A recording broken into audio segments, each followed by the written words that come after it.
أعوذ بالله من الشيطان الرجيم.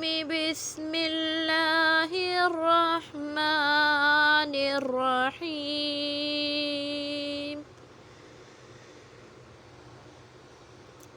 إذا جاء نصر الله والفتح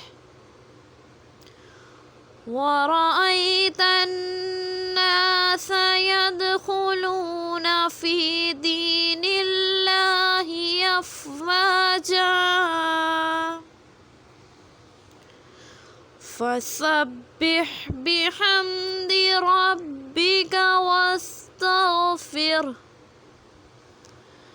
إنه كان توابا. صدق الله